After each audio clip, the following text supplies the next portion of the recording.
This is Liberation Day in D.C., and we're going to take our capital back.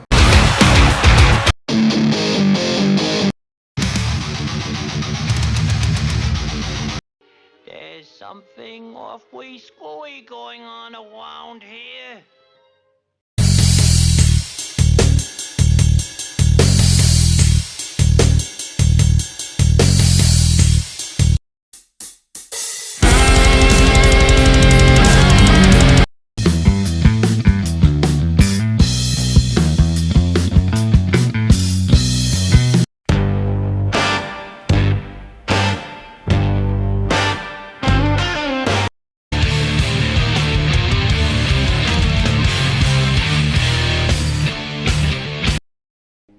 Well, which way did it go, George? Which way did it go? I am smelling like the roses somebody gave me. I'm a bird. Cause smoking and tripping is all that you do.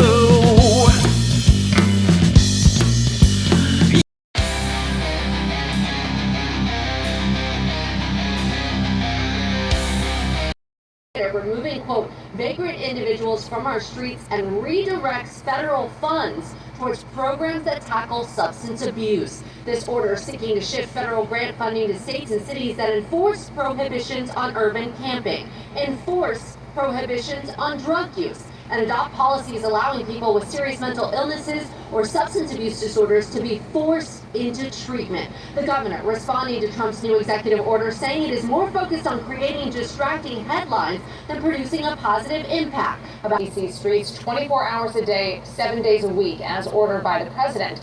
Our Melissa Kim is at Union Station right now, where the Guard are posted as we speak. Melissa, what are you seeing out there?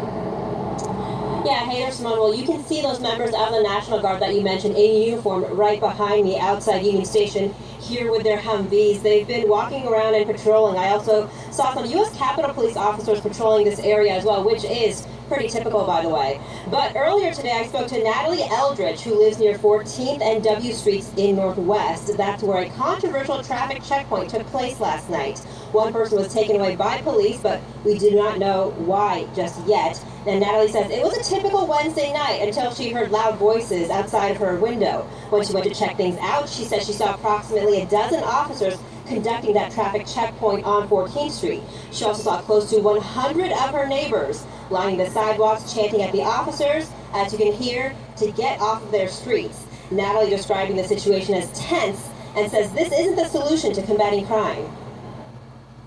It's just police officers on streets, which, you know, are you just going to arrest people and then what? Are you finding out like the root cause of why people are stealing? Are you finding out, you know, why people are experiencing homelessness in our city? And Natalie adding that she's lived in D.C. for about 7 years now, describing it as a beautiful city. She thinks D.C. is being misrepresented by people like President Trump, who are calling it a crime-ridden city. For now, we're live outside Union Station tonight. I'm Melissa Kim, WUSA 9. Well, no matter how you cut it, no matter how you feel, it is still shocking to see the National Guard just posted up right outside places like Union Station. Melissa Kim reporting for us tonight. Thank you. I lived in Washington, D.C. since 1991. I remember that first year in this city very well. For my career, it was nonstop exhilaration. As a resident, however, there was a different kind of rush. It came from a gnawing fear of violence. 504 people were murdered in Washington, D.C. that year, 1991. It was the highest rate ever. And for context, the murder rate in the nation's capital hovered for years around 400, and it didn't fall below 300 per year until 1998.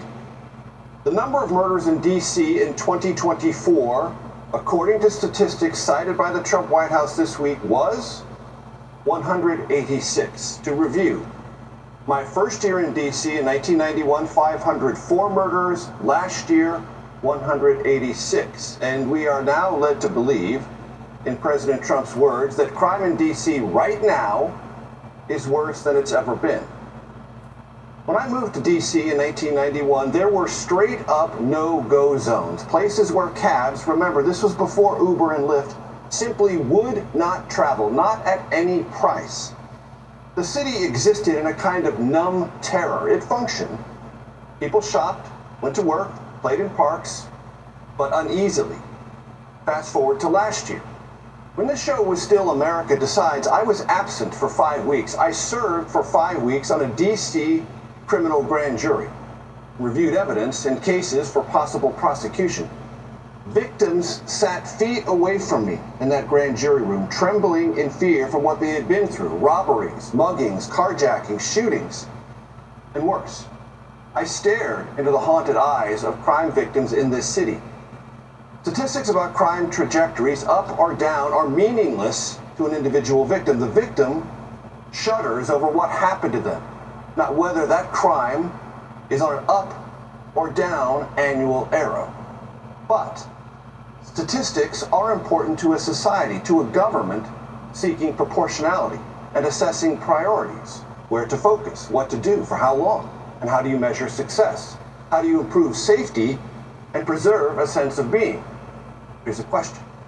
Do federal checkpoints for seatbelts accomplish any of this? Well, there was one last night here in the nation's capital. It drew protests from bystanders and disbelief from people inside their cars.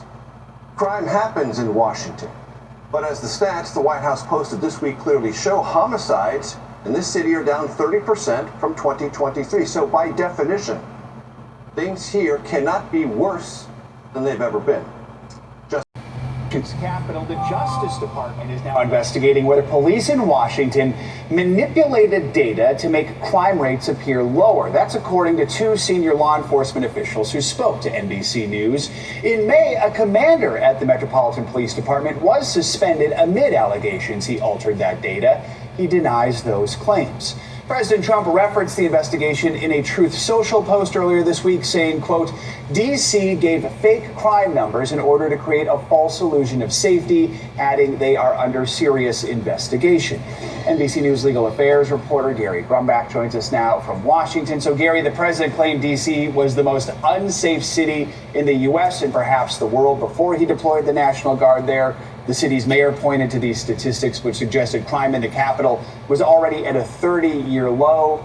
Do we know who's telling the truth in light of this new development?